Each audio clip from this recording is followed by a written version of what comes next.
Tie up universities ఈ మాట మనము ఎక్కడ ఎక్కువ వింటాము? కన్సల్టెన్సీస్, ఏజెన్సీస్ దగ్గర చాలా చాలా చోట్ల వినుంటాము. మన ఫ్రెండ్స్ దగ్గర కానీ లేకపోతే చాలా ఇన్సిడెంట్స్ మనం న్యూస్లో చూసుంటాము. సో చాలామంది స్టూడెంట్స్ కన్సల్టెన్సీస్ని అప్రోచ్ అయ్యి హెల్ప్ తీసుకుంటారు. అది పెద్ద ఇది తప్పేం కాదు. బట్ ద థింగ్ ఏంటి అంటే మీరు మీ ఫ్యూచర్ కోసం డిఫరెంట్ ఫారిన్ కంట్రీ వెళ్తున్నారు, డిఫరెంట్ ప్లేస్కి వెళ్తున్నారు. అలాంటప్పుడు మీరు ఎంత జాగ్రత్తగా ఉండాలి? మీ టైమ్, ఎఫర్ట్ అండ్ మీ పేరెంట్స్ మనీ మీ మీద పెడుతున్నారు. సో అలాంటి టైంలో మీరు ఎంత జాగ్రత్తగా, మీరు ఎంత రీసెర్చ్ చేసుకోవాలి యూనివర్సిటీస్ కానీ, మీ అప్లికేషన్ ప్రాసెస్ గురించి కానీ, ఈ ఫ్యూచర్ గురించి మీరు ఎంత జాగ్రత్త పడాలి. Just don't blindly depend on consultancies. అంటే ఎలాంటి జాగ్రత్తలు తీసుకోవచ్చు అనేసి మనం మాట్లాడుకుందాం. ఎలాంటి ఇన్సిడెంట్స్ జరిగినాయి ప్రీవియస్గా అనేసి. సో టైఅప్ పార్ట్నర్ యూనివర్సిటీస్ అనేసి వింటాం మనము. అసలు partner universities, what are partner universities, అవి ఎలా పనిచేస్తాయి అన్నప్పుడు రెప్యూటెడ్ యూనివర్సిటీస్ అయి ఉండవు. అంటే అసలు ఆ పేర్లు కూడా మనము చాలా చోట్ల వినుండవు అనమాట. వాటి అక్రిడేషన్ అంటే దాని రెప్యుటేషన్ ఏంటి, దానికి టర్మ్స్ అండ్ కండిషన్స్ అంటే is it verified university or not, black లిస్ట్లో ఉందా లేదా. చాలా వరకు ఏంటి అంటే స్టూడెంట్స్ని అట్రాక్ట్ చేసుకుంటాయి అన్నమాట. అవి ఎలా అట్రాక్ట్ చేసుకుంటాయంటే, ఏవైతే ఇప్పుడు ఇండియా నుంచి వెళ్తున్నారు స్టూడెంట్స్, సో ఇక్కడ ఇండియాలో ప్రతి రీజియన్లో కన్సల్టెన్సీస్ ఉంటాయి. So depending on the region వాళ్ళు ఆ కన్సల్టెన్సీ వాళ్ళతో టైఅప్ అవుతారనమాట. అంటే మీరు ఇంతమంది స్టూడెంట్స్ మా యూనివర్సిటీకి రిఫర్ చేస్తే పర్ స్టూడెంట్ ఇంత కమిషన్ ఇస్తాము అనేసి వాళ్ళు టైఅప్ చేసుకుంటారనమాట, పార్ట్నర్ అవుతారు. సో అలాంటి యూనివర్సిటీస్లో చాలా చాలా చాలా జాగ్రత్తగా ఉండాలి. అండ్ ఇంకొకటి మీరు గమనించాల్సింది ఏంటి అంటే, కన్సల్టెన్సీస్కి వెళ్తారు, మీ ప్రొఫైల్ అంతా తీసుకుంటూ గమనించాల్సింది ఏంటి అంటే, ఇప్పుడు మీరు ఒక్కళ్ళే కాదు కదా కన్సల్టెన్సీకి వెళ్ళేది, చాలామంది వెళ్తుంటారు. మీ ప్రొఫైల్ ఎంత బాగున్నా కూడా ఏవైతే టైఅప్ యూనివర్సిటీస్ ఉంటాయో ఆ యూనివర్సిటీస్ మీకు ఏదైతే list of 8 or 10 universities provide చేస్తారు కదా, ఆ యూనివర్సిటీస్లో ఉంటాయన్నమాట వాళ్ళు ఇచ్చే టైఅప్ యూనివర్సిటీస్, మీ ప్రొఫైల్ ఎంత బాగున్నా కూడా. సో మీరు ఇక్కడ తీసుకోవాల్సిన జాగ్రత్త ఏంటి అంటే, మీకన్నా ఎక్కువ మంచి ప్రొఫైల్ ఉన్న స్టూడెంట్స్ ఉంటారు సేమ్ కన్సల్టెన్సీ త్రూ వెళ్ళే వాళ్ళు. సో వాళ్ళకి ఎలాంటి యూనివర్సిటీస్ ఇచ్చారు, సో ఆ లిస్ట్లో మీకు ఇచ్చిన యూనివర్సిటీస్ ఉన్నాయా లేదా, లేకపోతే ఇంకా డిఫరెంట్గా అలా ఒక 5-6 మెంబర్స్ని అడిగి తెలుసుకోండి వాళ్ళ యూనివర్సిటీస్ లిస్ట్ ఏంటి, లేకపోతే 10 మెంబర్స్ని తెలుసుకోండి, తప్పేం లేదు. సో వాళ్ళ లిస్ట్ ఆఫ్ యూనివర్సిటీస్లో కూడా సేమ్ యూనివర్సిటీస్ ఉన్నాయా లేవా అనేవి జాగ్రత్తగా చూసుకోండి. బికాస్ అలాంటి లిస్ట్ 1 or 2 అయినా కానీ సేమ్ ఉండేటట్టు రిపీటెడ్గా ఇస్తూ ఉంటారనమాట ఎవ్రీ స్టూడెంట్కి. సో అది మీరు జాగ్రత్తగా గమనించుకోవాలి. ఎస్, ప్రొఫైల్కి తగ్గట్టు ఇచ్చారనుకోవచ్చు, బట్ కొన్ని టైఅప్ అంటే వాళ్ళు లిస్ట్ ఏవైతే కామన్గా ఇచ్చారో వాటి గురించి రీసెర్చ్ చేయండి. ఎందుకు వీళ్ళు ఈ ప్రొఫైల్ స్టూడెంట్కి కూడా, అంటే నాకన్నా మంచి ప్రొఫైల్ స్టూడెంట్కి కూడా సేమ్ యూనివర్సిటీ ఇచ్చారు అనేసి you should get that question అనమాట. అంటే వాళ్ళ ప్రొఫైల్ గురించి నాకెందుకు అనుకోవచ్చు, బట్ ఆ యూనివర్సిటీ మంచిదా కదా అని తెలుసుకోవాలి. Because that is in your list కదా. సో ఇవి partner universities, how they work అనేసి ఇలా ఉంటుంది అనమాట.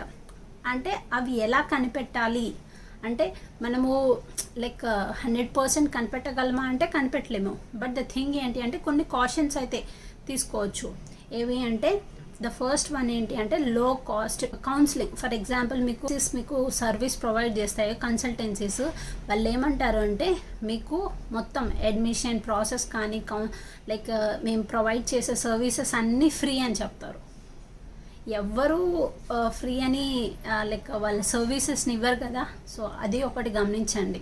మేమే అప్లికేషన్ ఫీజు కూడా మేమే పే చేస్తాము యూనివర్సిటీస్కి అని కూడా చెప్తారు కొంతమంది కన్సల్టెన్సీస్ కానీ ఏజెన్సీస్ కానీ. అయితే ఫ్రీ ఆఫ్ సర్వీస్ ప్రొవైడ్ చేస్తామంటున్నాయో సంథింగ్ ఓకే ఇక్కడ ఏదో ఉంది అన్న క్వశ్చన్ మీకు రావాలి. అంటే మనకి ఎలా ఉంటుంది, స్టూడెంట్స్కి మనకి ఖర్చు తగ్గుతుంది కానీ ఆలోచన ఉంటుంది. బట్ ద థింగ్ ఏంటి అంటే అక్కడ మీరు క్వశ్చన్ చేసుకోవాలి, ఎందుకు ఫ్రీ సర్వీస్ అండ్ అప్లికేషన్ కూడా ఎందుకు ఫ్రీగా నేనే పే చేస్తా అంటున్నాడు. సో అక్కడ మీరు క్వశ్చన్ చేసుకోవాలి. ఎందుకు అంటే బికాస్ ఒకవేళ టైఅప్ ఉంటే కనుక they will get more commission. మిమ్మల్ని అడ్మిషన్ ఇప్పించి వీసా వచ్చింది అనుకోండి, they will get more commission కదా. So that's why. So question your self and unknown universities, మిమ్మల్ని అన్రికగ్నైజ్డ్ అన్నోన్ యూనివర్సిటీస్కి రిఫర్ చేస్తూ ఉంటారు. సో మీ ప్రొఫైల్కి తగ్గట్టు ఉందా లేదా అనేది మీరు టైం పెట్టుకొని రీసెర్చ్ చేసుకోవాలి. లైక్ అంటే ఈ పర్టికులర్ ప్రొఫైల్కి ఈవీ యూనివర్సిటీస్ ఎలా అని తెలుసుకోవడం అంటే ఎవరికీ తెలీదు, బట్ ప్రీవియస్గా ఎలా వచ్చినాయి మీకు ఇంటర్నెట్లో సర్చ్ చేస్తే డిఫరెంట్ ఎగ్జాంపుల్స్ ఉంటాయి. So you need to collect all those అనమాట. కొన్ని వెబ్సైట్స్ ఉంటాయి, మేము మీ ప్రొఫైల్కి తగ్గట్టు యూనివర్సిటీస్ ప్రొవైడ్ చేస్తామంటారు. వాళ్ళు ప్రీవియస్గా వెళ్ళిన స్టూడెంట్స్ ప్రొఫైల్ కలెక్ట్ చేసుకొని అడ్మిషన్స్ అంటే జిఆర్ఈ ఎంత నుంచి ఎంత రేంజ్లో ఈ యూనివర్సిటీకి అడ్మిషన్ వచ్చింది, సో అవన్నీ ప్రొఫైల్స్ కలెక్ట్ చేసుకొని ఒక డేటాబేస్ అనేది పెట్టుకుంటారు. So that's how they provide the service to the students అనమాట. ఏవి ఆన్లైన్ వెబ్సైట్స్ అవి అయితే ఉన్నాయో అవి. సో అన్నోన్ యూనివర్సిటీస్కి మిమ్మల్ని పంపిస్తున్నారా అది క్వశ్చన్ చేసుకోండి. అండ్ మీరు ఏవైతే ఫాస్ట్ ట్రాక్ అడ్మిషన్ డెసిషన్స్ అంటే మీకు డెసిషన్ అంటే మీకు అడ్మిట్ వచ్చిందా లేదా అనేది కూడా చాలా ఫాస్ట్గా చెప్పేస్తారు, ఏది టైఅప్ ఉన్న యూనివర్సిటీస్తో. సో అది ఒకటి గమనించుకోండి. అండ్ వీసా గ్యారంటీడ్ అంటే అసలు మీకు పక్కా వీసా అయితే వస్తుంది అనేసి చెప్తారు. ఎగ్జాంపుల్ మనకి వీసా ఇచ్చేది ఎవరు, వీసా లైక్ ఎంబసీకి వెళ్ళి అక్కడ వీసా ఇంటర్వ్యూ అటెండ్ అవుతే అక్కడ they will provide you visa. And visa వచ్చిన తర్వాత కూడా ఇలాంటి లైక్ స్టూడెంట్స్ని వెనక్కి పంపించిన కేసెస్ కూడా చాలా ఉన్నాయి. So I will provide you one example. Like ప్రీవియస్గా చూసుకుంటే ఒక 4 or 5 years బ్యాక్ కూడా కొంతమంది స్టూడెంట్స్ని 19-20 స్టూడెంట్స్ని ఫ్లైట్ ఎక్కనీయకుండా కూడా ఆపేశారు. సో అలా ఉంటుంది అనమాట. అంటే వాళ్ళకి వీసా వచ్చింది, బట్ ఎట్ ద లైక్ ఏదైతే అక్కడ యుఎస్ ఏజెన్సీ FBI ఉంటుందో వాళ్ళు like this particular these universities are not in a good position అనేసి దే సెండ్ దెమ్ బ్యాక్ అనమాట స్టూడెంట్స్ని, 19-20 స్టూడెంట్స్ని. So they lose their money, they lose their career, they lose their time, like చాలా కోల్పోయారు. And admission process కూడా మీరు ఇలాంటి కొంతమంది కన్సల్టెన్సీస్తో జాగ్రత్తగా ఉండాల్సింది ఏంటంటే అడ్మిషన్ ప్రాసెస్లో మిమ్మల్ని ఇన్వాల్వ్ అవ్వనియరు ఎక్కువ. సో అది కూడా జాగ్రత్తగా గమనించుకోండి. Because this is like you are putting so much of money, time and effort for your future కదా. సో మీరు అడ్మిషన్ స్టెప్లో అడ్మిషన్ దగ్గర ప్రతి స్టెప్లో మీరు ఇన్వాల్వ్ అయ్యేటట్టు చూసుకోండి. ఏ యూనివర్సిటీస్కి అప్లై చేస్తున్నారు, ఎందుకు ఆ యూనివర్సిటీస్కి అప్లై చేస్తున్నారు, లేకపోతే లైక్ LORs ఎలా ఉన్నాయి, LORs మీద మీరు ప్రొఫెసర్స్ దగ్గర తీసుకోవడానికి మీరే ట్రై చేయండి. అండ్ ఆల్సో SOPs కూడా ఫస్ట్ మీరే డ్రాఫ్ట్ ప్రిపేర్ చేసుకోండి, కంప్లీట్గా వాళ్ళ మీద డిపెండ్ అవ్వద్దు. సో ఇలా అడ్మిషన్ ప్రాసెస్ ఎలా ఉంది, మిమ్మల్ని ఇన్వాల్వ్ అవనిస్తున్నారా లేదా, ఇవన్నీ కూడా చాలా జాగ్రత్తగా గమనించుకోవాలన్నమాట. లైక్ మెయిన్ థింగ్స్ ఏం గుర్తుపెట్టుకోవాలి యూనివర్సిటీస్కి అప్లై చేసేటప్పుడు అంటే ఫస్ట్ వెరిఫై ఇట్స్ అక్రిడిటేషన్. అంటే లైక్ ఆ యూనివర్సిటీ రెప్యుటేషన్ ఎలా ఉంది, దాని whether that university is recognized by the US Education Department or like a Council for Higher Education. So ఎవరైతే వస్తారో యూనివర్సిటీస్కి US ఎడ్యుకేషన్ తరపున అవి రికగ్నైజ్డ్ అయి ఉన్నాయా లేదా అని చెక్ చేసుకోండి. అండ్ ఆల్సో ఆ యూనివర్సిటీస్ ఫీజు ఎలా ఉంది, ఎక్స్ట్రీమ్లీ చాలా మరీ తక్కువ ఉండదు.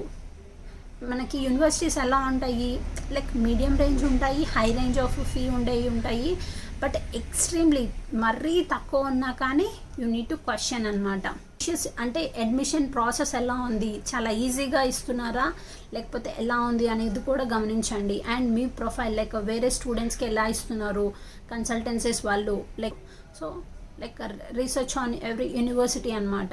అది ఎందుకు ఇచ్చారు, లైక్ ఆ ప్రొఫైల్కి ఎంత ఇచ్చారు, లేకపోతే నీకన్నా తక్కువ ఉన్న వాళ్ళకి ఎలా ఇచ్చారు. So research more on. కొంతమంది కన్సల్టెన్సీస్ ఏంటి అంటే మీకు ఇనిషియల్ డేస్లో మీకు మనీ కూడా మేము ప్రొవైడ్ చేస్తామని చెప్తారు.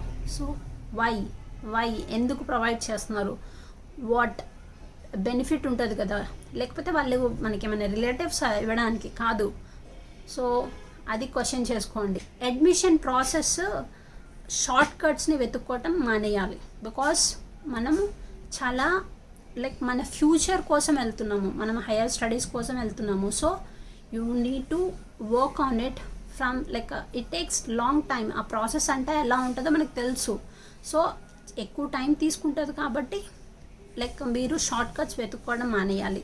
అండ్ మీరు ఎప్పుడు అట్రాక్ట్ అవుతారు కన్సల్టెన్సీస్ కానీ ఏజెన్సీ కానీ, మీరు డెడ్ లైన్స్ ఎప్పుడైతే అప్రోచ్ అవుతూ ఉంటారో, ఓకే నేను డెడ్ లైన్ మిస్ అవుతానేమో, లేకపోతే నేను ఇవన్నీ నేను చేసుకోలేమో అన్న టెన్షన్ మీలో ఎప్పుడైతే ఉంటుందో అప్పుడు మీరు కన్సల్టెన్సీస్ ఆర్ ఏజెన్సీస్ ట్రాప్లో పడతారనమాట. అన్నీ చెడ్డవాని కాదు, బట్ నువ్వు రీసెర్చ్ చేసుకోవాలి బికాస్ ఇట్స్ యువర్ ఫ్యూచర్ కాబట్టి.